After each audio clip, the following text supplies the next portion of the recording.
Today's video is about this design wall. In my prior home, I believe I showed in my sewing room tour the design wall. It was just in the room next to my sewing room, and it was batting stapled to the wall, and then I framed it out with some leftover scrap wood.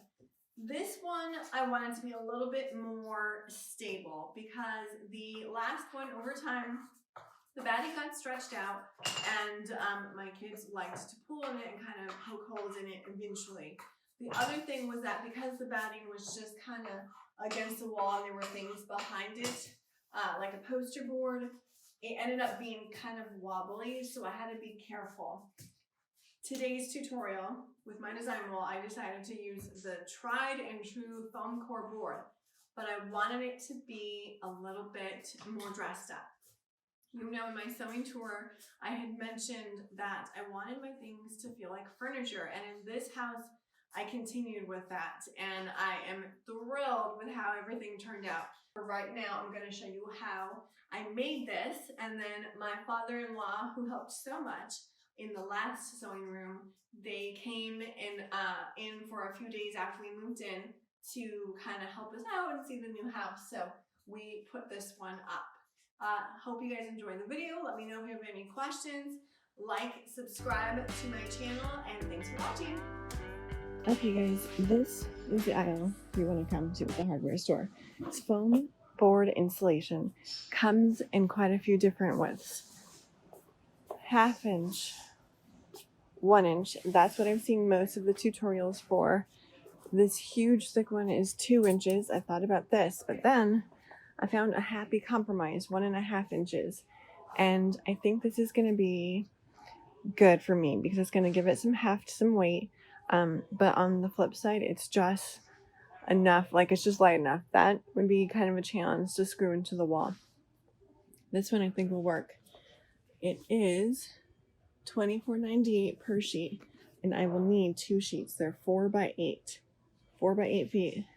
I may have to trim it down depending on the bookcase because it was a little wider, or we left a little more space than we thought, so it might work, but I'll see how it fits the space. So far so good. I just loaded it in the car. I did take all the kids' car seats out, so they should be able to fit nicely. You do want to check to make sure there are no dents on either side because it does dent pretty easily.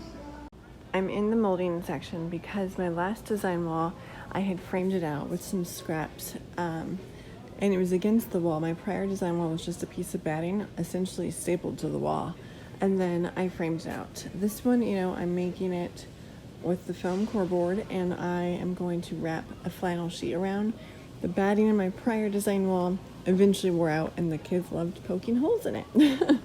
So the flannel sheet will be better. Here's what I've come up with.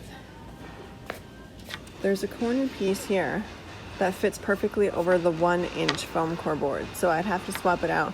It would be framed on the back side, and it would be framed on the front, and it would be a nice clean look.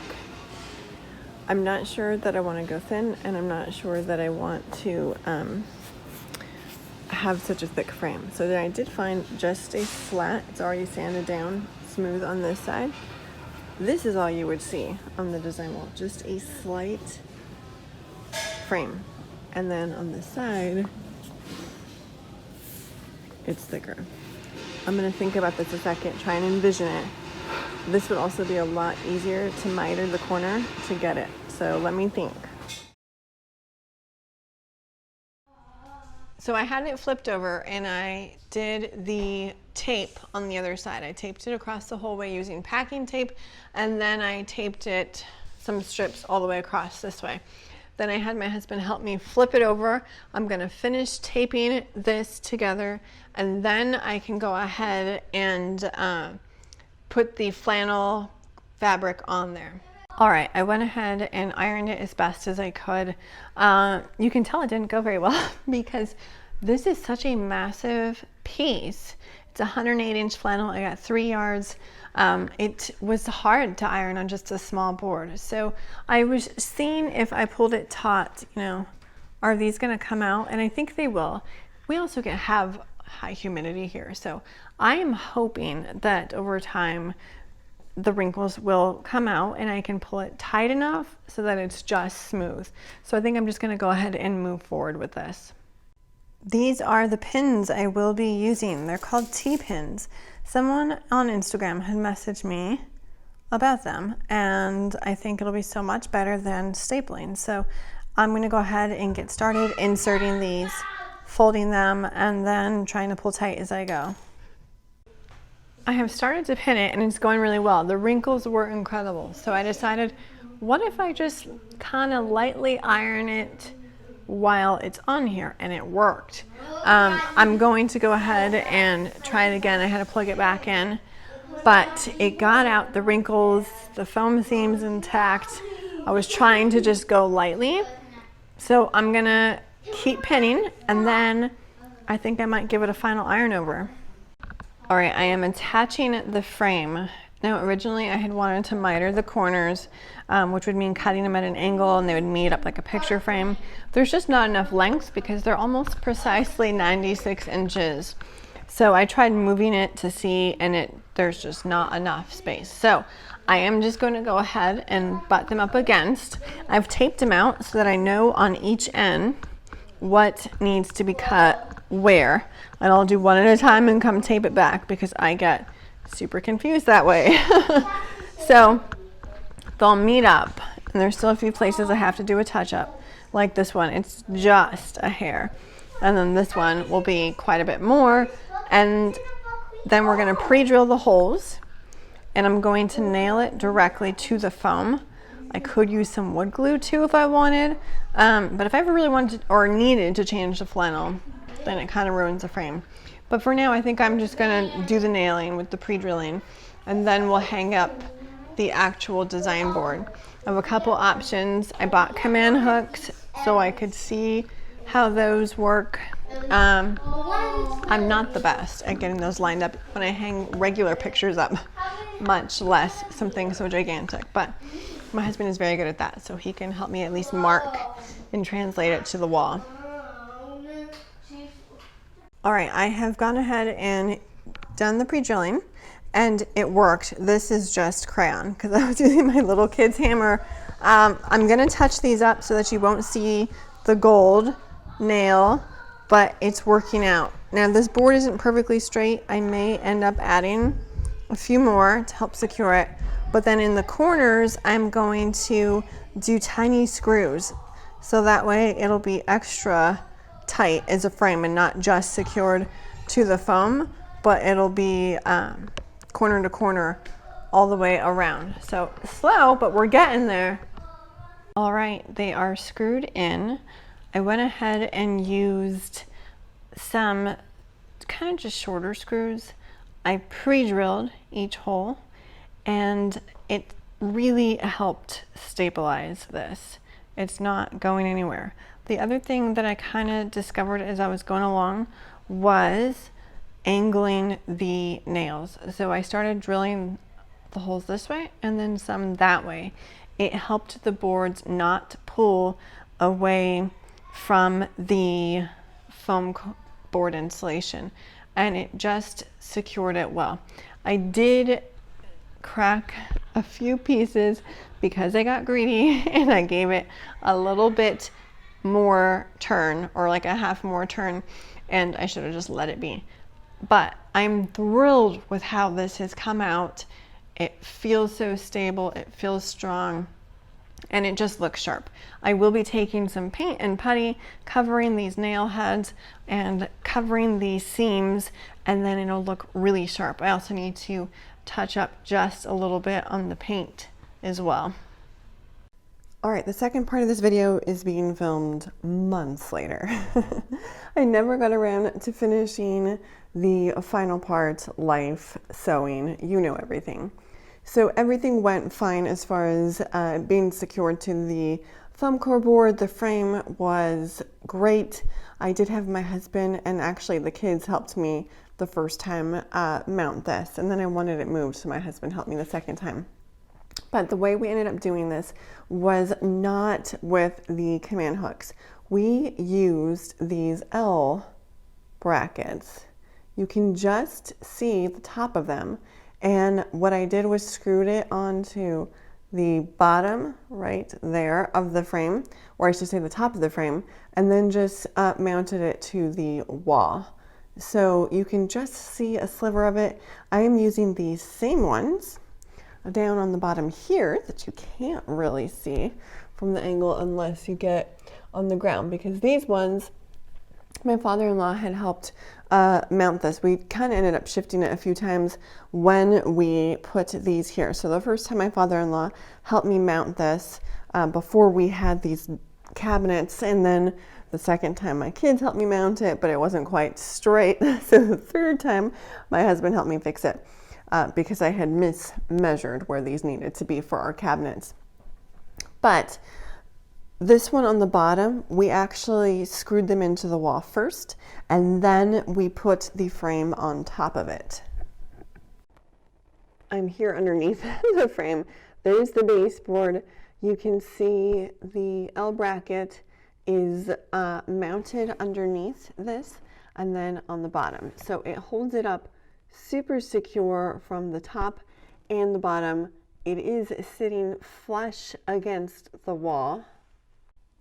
So a couple questions about this board that I've gotten over time as I have, been showing it and everything. Why did we put it here as opposed to in the middle? Especially at first we didn't have this cabinet and we didn't have the TV, and it felt really imbalanced, and people were questioning like why we did it this way. I knew we were just waiting for this cabinet to come back in stock from IKEA, and the TV was going to be right there. Eventually I would love to replace this with a frame TV so that it just fits in like art. But I really chose this location for natural light because the windows are all right there, and look at that. It just gets perfect lighting for taking pictures. It is probably the best decision that I made, because originally, for balance sake, I wanted it in the middle, and then we had to also rethink it because it's so massive. This is, I want to say it's 84 by 84. We ended up trimming it a little bit because we had to fit all of these in. So if it was centered in the middle of the room, then we couldn't have the TV in the middle. The TV was going to be either really far this way or really far that way. And since my husband and I both craft at the same time and will watch things, we wanted it to be in between both of our desks, which just ended up working out great because, like I said, this is the best position for it. I have been tempted to maybe paint the frame because originally I said no, I wanted it to blend into the wall. I wanted the quilt to be the start. But when I take photos, you really don't see, like I can, just kind of zoom in and I can go crop out the frame if I want to for a quilt. But I don't know, I just think it would add some character. We'll see, I'm thinking about it. So you will see I have pins in here. Why do I have pins? It works fantastic for holding up blocks. It works fantastic for holding up smaller rows. It is a bit heavy if you do an entire quilt, so I do use pins. And then especially if it's quilted already and bound and I want to take photos, I just pin it all the way across the top, and it's fantastic, which is another reason why I'm so glad I went with the 1.5 inch foam core board instead of the traditional inch, because I figure it just gives it that much more to grab onto, and it's super stable. So I have loved every choice. The other thing that I love about the 1.5 inch foam core board is that it's just kind of a presence. Like when you look from the side, it has a certain presence and thickness. It's bold. People see it, they can ask what it is, all of that. So yeah, it's been a very good thing. I would hands down make this again. I absolutely loved it. Thanks for watching, guys, and have a good day. I'm going to talk about this quilt real quick that's up here because I know I'll get questions. This is my pattern earlier this year. It is Irish Ring Quilt. This is the 4th version that I have made, and this is not the final layout of the blocks. I'm kind of just getting the blocks up. I actually have one more to do, which I'll do later today, and then I will go ahead and get this finished. The blocks will play musical blocks, and I'll go with the final layout. Especially these, I think I'm actually going to keep, like, I'll do green, green, blue, blue. like I said, I'm going to play musical blocks and see. This is a fun pattern because it's a modern take on the Irish ring quilt. The Irish chain quilt. I loved this idea that I had because you can do these huge fabric pieces for that fabric that you really just want to show off. And this line by Tula Pink is called Holiday Homies. I had wanted this for years, and I finally bought one earlier this year. When I came up with this pattern, I found it in Australia on Etsy because it was out of reprint. They have reprinted it this year in flannel, but I wanted the cotton version for the front, and I could not be happier. I just think it's such a great pattern to showcase the beautiful fabric that she does. I was even able to figure out how to do this directionally. You can see this pattern was very directional, or the line was extremely directional. So I used my forward at a time method that is in the pattern, and I just sewed everything half and half. Usually that doesn't bother me, but for this pattern, for this fabric, I was really wanting to try and figure out how to get everything facing the same way. So I hope to get this pattern or this quilt top finished and sent out, or I might quilt this myself. Haven't decided yet. I just love this quilt so much. I can't wait to finish it. I will put the link in my description. If you have any questions on the board, the design wall, let me know.